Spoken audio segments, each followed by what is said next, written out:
And in fact, just days after global protests calling for action on climate change, there was a special UN climate summit today where a number of leaders gathered to hammer out specific pledges from their nations to reduce greenhouse gas emissions.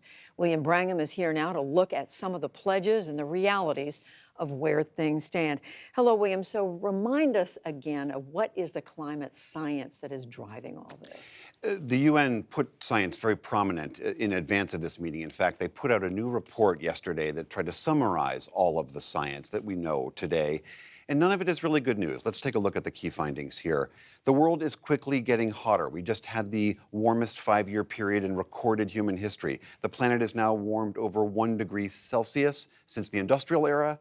And the impact of this warming, the climate impacts are hitting harder and sooner. Greater and longer droughts, intensifying storms, more crop failures, more species threatened with extinction. And the report also says that the CO2 emissions that are driving all of this are increasing, and there's no real end in sight in how much of this we pump into the atmosphere. The report said that in order to limit warming to just 2 degrees Celsius, which is a threshold that many scientists have warned about for a long time, that global policies have to triple in scale. So this report comes out, and then today, the Secretary General, Antonio Guterres, in order to emphasize the importance of this, said the science is clear, action is needed. Let's listen to what he had to say. Science tells us that our current path, we face at least 3 degrees Celsius of global heating by the end of the century. Someone asked me the other day, doesn't all of this make you despair? My answer was a clear and resounding no. I am hopeful, and I am hopeful because of you. This is not a climate talk summit. We have had enough talk. This is not a climate negotiating summit because we don't negotiate with nature. This is a climate action summit. This was the message all day today. Time is not on our side. The time for action is now. So how are all these countries around the world responding? Do they come together today? Are they making pledges that will get to these goals? In short, no, they're not. There were a lot of intermittent promises made. I mean, for instance, China, who is the world's largest emitter of carbon emissions, they said, we are currently meeting our goals as set out in the Paris Accord. Many people point out those were very modest goals, and they said, well, we're hitting those. They didn't offer anything bolder. India said it's going to ramp up its share of renewable energy, but didn't really talk about the fact that it is hugely reliant on very dirty coal energy. Germany said it would spend $60 billion to ramp up spending on renewables. A lot of other countries, though, some of the other major emitters, Brazil, Saudi Arabia, Japan, Australia, were not there, partly because they were not invited unless they were willing to come forward and make a big announcement.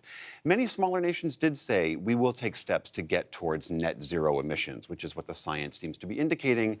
But again, they contribute a very small slice of the pie. Some of the interesting pledges that were made by cities, made by states, made by companies, agricultural companies, and big transportation companies. But still, an enormous way to go. But what about the United States government? What role is the U.S. playing in all this? Were they present?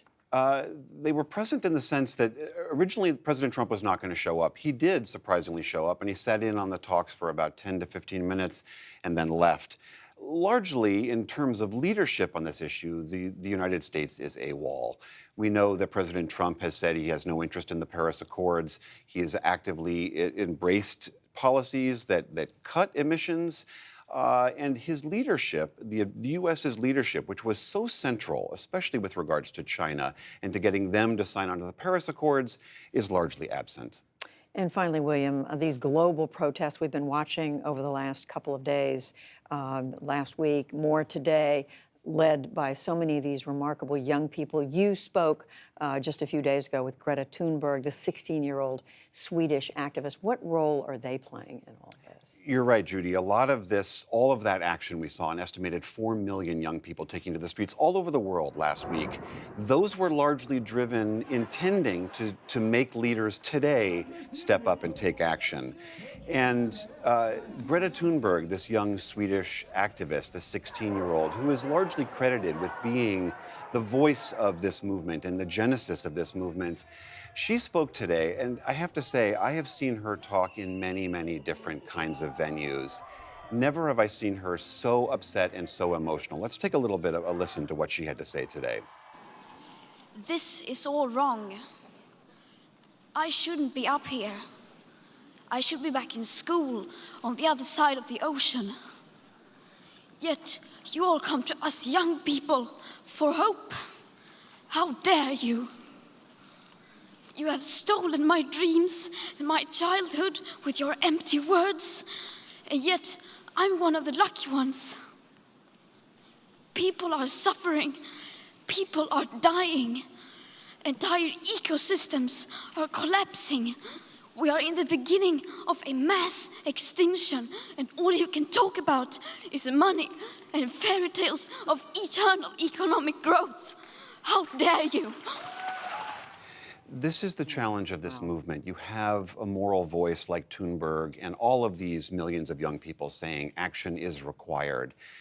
Does that movement have the sustaining power to move against what are the well-defined and well-established and very entrenched interests of a lot of nations who have all sorts of reasons for not acting? That's the essential tension here. Does that moral call sway these very, very big forces in society? That's the essential question. And it feels so much like a generational conflict, doesn't it? It does. William Brangham, thank you so much. You're welcome.